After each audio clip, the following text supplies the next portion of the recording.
Hi, and welcome to the Rags to Riches show with myself, Terry Blackburn. So today's episode is a how-to guide on HMOs. Now, they are more complicated than buy-to-lets. They are more money than buy-to-lets. And the reason that they're more money, or because they are more money, or because they will earn you more money, they're obviously going to be a little bit harder.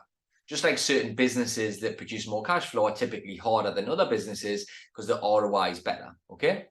So even with high interest rates, even with high utility bills, HMOs are stacking a lot better than buy-to-lets. Currently, as I'm saying this, in September 2023.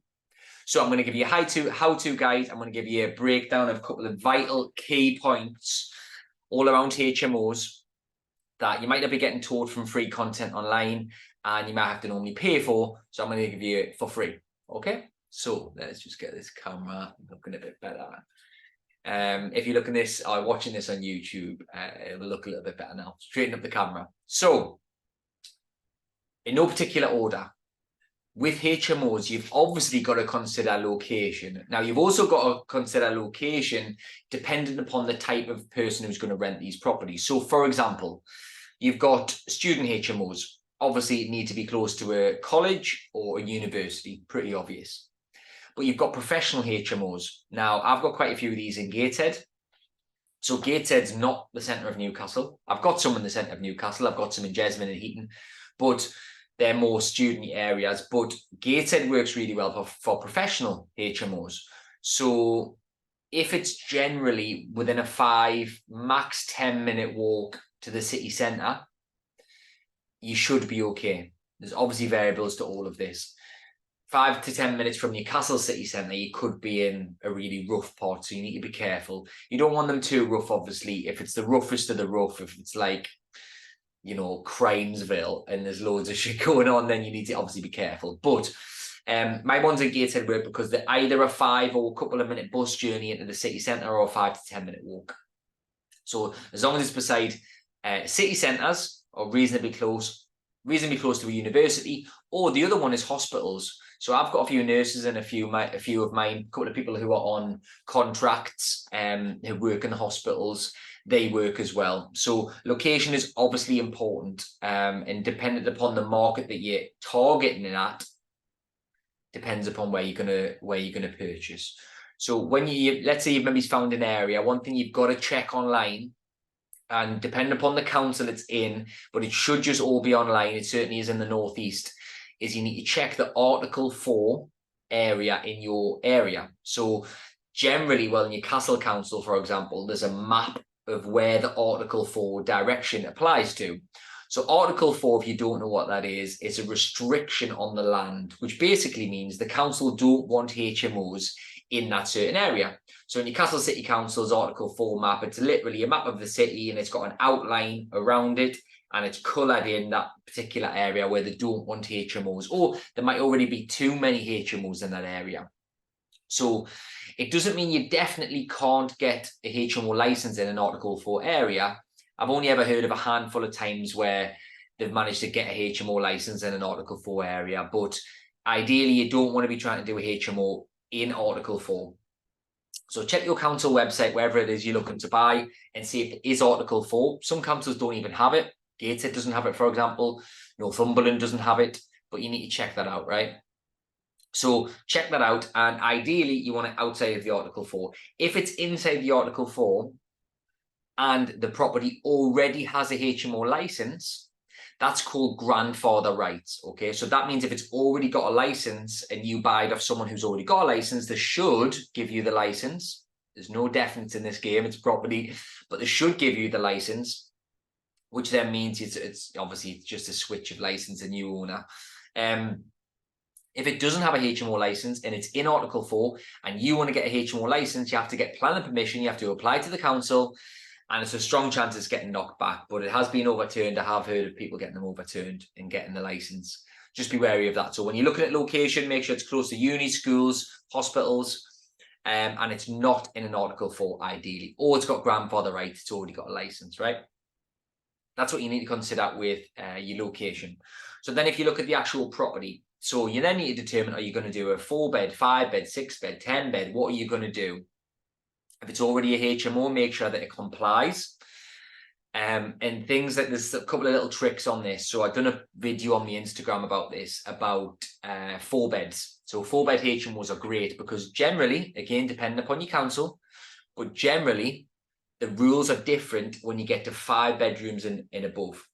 Soundproofing generally kicks in, fireboarding of the walls generally kicks in, additional carbon and smoke alarms generally kick in, sound testing, all of these extra things kick in. When you start to get above 8 to 10 bedrooms, again, depending on your council, sometimes you need 2 kitchens, sometimes you need larger communal areas. There's loads of extra things, but this is literally different per council. So there's generally a HMO officer in every council, and there's generally a document online which outlines all of the different things. So some of the key things that you need to look out for is room sizes.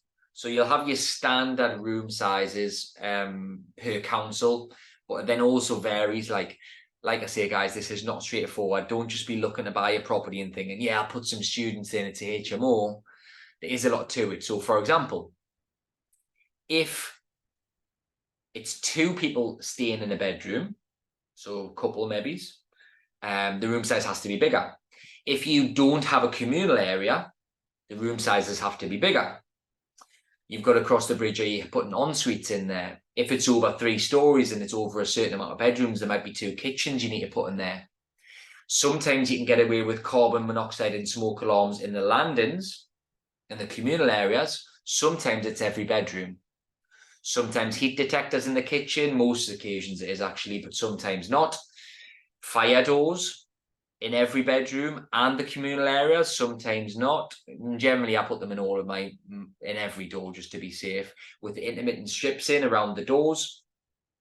You've got to consider things like the size of your kitchen and the size of your communal areas. So some councils will literally say it has to be above this square meterage. The bedrooms need to be above this square meterage.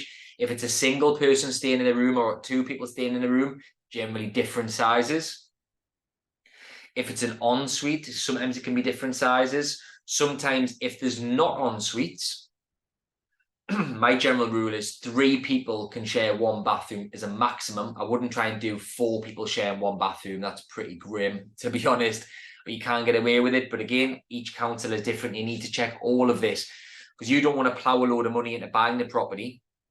You cost to purchase and refurb it all and find out it doesn't meet the regulations. The HMO officer comes out and says, well, actually, you don't meet the criteria here. You need to spend another 5 grand, 10 grand doing whatever is the last thing you want to do, right? You need to check things like fire exits as well. Over a certain amount of bedrooms and over a certain amount of floors, sometimes you need wired-in smoke alarms. Sometimes you need a wired-in full-on sprinkler system. Fire extinguishers at the top, fire blankets, and all of these things. You need a proper risk assessment done from a fire regulation point of view. There's a lot to consider, guys, right? This is not straightforward. But once you learn it, you've learned it. And always best, my view on these things is just cover your back. It is always double and triple check with building regulations, with councils, with HMO officers. Check your regulations and get them out to you properly. Get them out early before you even start the work and say, this is what I'm planning on doing. What do I need to do? What would you be happy with? Is there anything I need to consider? Just cover your back, build a relationship with the HMO officer in your council, especially if you're going to be buying volume. Get them out and ask them questions, learn from them, and don't cut corners and do what they ask you to do, because at the end of the day, you never want to get yourself in trouble. It's not worth it. Property's a long game, not a short game, right? So get them out, work out what they want and what they need, and carry it out. Yeah. En-suites have kind of covered, but I've generally put en-suites. I don't know if you can see this on video. Imagine if that's the shape of the room, if it's a rectangle, right? You just generally put a little en-suite in the corner, right? So it doesn't need to be a full length of a room, anything crazy. It can just be a little one in the corner. You're only talking a sink, a toilet, and a shower cubicle. It doesn't need a bath. You can even get sinks on top of toilets, right? To save even more space. And they really do not need to be big. You just need to be usable. Okay, things like knowing your spec. So if it's a social housing HMO, for example, it needs to be pretty basic. If it's students, it doesn't need to be as nice as if it was a high-end professional HMO, co-living, for example.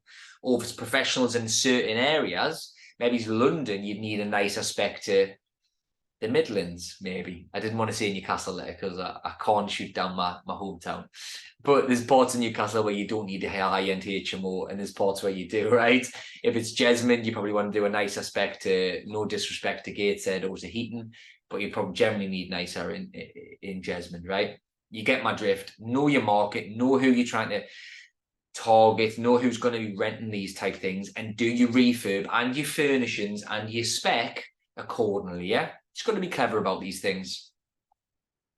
In terms of working out the demand, so what I've always done on everything that I buy, to be quite honest, even buy-to-lets and HMOs and SA, certainly more so Airbnbs and HMOs, I'll check the comparables, I'll check the competition, I'll check the spec. So if it's HMO, you can go on spareroom.com and you can look on there about and try and find out what the competition is like. So for example, if you look on spareroom.com in Jesmond in Newcastle, there's probably going to be loads of high-end HMOs, right? So you have a decision to make. Do you want to compete with the high end, or do you want to compete with the lower end, or do you want to be somewhere in the middle? And you've got to price, you know, when you're looking at your numbers for rental income, you've got to work a comp out from something that's similar, right? Or similar to what you're going to create. Do you want to be the best of the best and charge a premium? Do you want to be just above the average, charge a little bit of a premium? Or do you want to be competing with the lowest and going for the lowest rental income that you can get to keep your costs down on your refurb, right? There's no right and wrong answer there. It depends upon your strategy, depends upon your location and what you're looking to create, right? But you've got to check your demand. Me personally, I always I don't normally go for high end, but I look at the average, right? And I try and be a bit better than the average, because there's more people, in my opinion, looking for middle of the road than there is for the higher end. That's just what I do, okay? So check your demand. You've got to check things like what, I suppose, tying this in with sort of spec is your furnishing. So when you furnish a HMO, it doesn't need, I mean, we done this at the start. We put all the beds in, the wardrobes, bedside tables, TVs. We'll dress the beds. We'll put bedding on. We'll put cushions on. If there was a sofa or a desk, we furnished it, right? Took a really nice photograph. But what we found is when the tenant moves out in 6 months or 12 months' time, because you have got a higher turnover of tenants, by the way, on HMOs, the bedding was wrecked and the cushions were wrecked, right? So I replace them. So what we generally do now is on one bedroom, we'll stage it, take the photograph with all the bedding and all looking fancy and lovely. But then we'll take the bedding away, and when someone rents it, they generally bring their own bedding anyway. And if they ruin it, we don't need to replace it. So each bedroom will take a nice photograph of a fully staged bedroom. And obviously when the tenant moves in, we'll take the bedding off. They've still got the bed, the wardrobe, the TV and everything else, but they don't have the bedding, right? Just a little tip there. But know your market, know your spec. You don't need to go high end. I mean, some of our furniture has B&M, Dunelm, B&Q, IKEA. You know, it doesn't need to be like mega furniture. Obviously, if you're going for high-end HMOs, but you've got to consider wear and tear on these things. It's generally higher wear and tear. It's generally higher turnover, because if these are students, a lot of them like to drink, a lot of them like to party. If it's contractors, maybe they generally don't take care of the place very well. Generally quite dirty and quite high on the wear and tear, if that's your market. But knowing your market determines your spec, right? You don't need to overspend on these things. And I suppose my last point is management. So you need either, I would recommend personally getting someone who specializes in managing HMOs in your area, because it is very different to managing buy-to-lets. Completely different. In fact, there's a lot of extra regulation, extra things that they need to do. So have that in mind when you manage. And generally, the management is a little bit higher than your buy-to-let management in terms of a percentage of rent. So maybe get a specialist managing agent in your location to manage the property. No harm in ringing them in advance of it as well, you know, so before you finish the refurb, ask them for their opinion, build a bit on rent, that is, build a bit of a relationship with them, and ask them about what you think this would rent for. Is it a good area? What should I do? What shouldn't I do? Do I need an ensuite? Do I not? what could it get? What's the common things that you see and you hear tenants asking for or needing, and try and build that into yours, right? It's being clever about your business, because being a property investor is a business. It's not a proper business, but it is a business, right? So have that in mind. There is a lot to learn with HMOs. They are more difficult than buy-to-lets. They are a better return than buy-to-lets. It's a higher ROI. It's a higher yield, and it's a better return on your money. Like I say, even with high interest rates and even with high utility bills, these still produce a lot more cash flow than buy-to-lets, but they are a lot more hassle. So I'm coaching a lot of my coaching clients and helping a lot of my coaching clients get into HMOs now, because some of them have got money and they want to invest in property, but their aim and their goal is cash flow. So if your aim or goal is cash flow, then HMOs are better than buy-to-lets. If your aim is not cash flow, its aim is building a legacy, it's building assets, and you don't want hassle, then maybe HMOs aren't for you. But there's a lot to consider. You don't want to get one of these wrong. If you get a refurb wrong, like, it can be 50, 60 grand down the pan. It's not a 10, 20 grand refurb of a buy-to-let. They are more complicated, and there's a lot of moving parts to HMOs. So when you do it, make sure you got it right. If you're unsure what to do, make sure you get a decent mentor who's done HMOs like myself, who knows what they're doing. Don't get an investor who, don't get a mentor or a coach who hasn't done many HMOs, because probably going to set yourself up for a fail. So be cautious of that. Go slow at the start. Do a couple, do one at a time, and do a couple before you start to ramp them up, just like you would do anything, right? Learn the ropes first before you start to learn that to walk before you start to run, if that makes sense. So hope you enjoyed that. That is my how-to guide of how to do HMOs. Remember, if you know someone else who's getting into HMOs, who wants to be a HMO landlord, who's talked about them, one of your friends maybe, or someone else who's an investor, send this podcast to them. You can share it on Apple Podcasts and Spotify, ping it across to them. Hopefully it'll help them out, and it's helped you too. Don't just take notes, take action.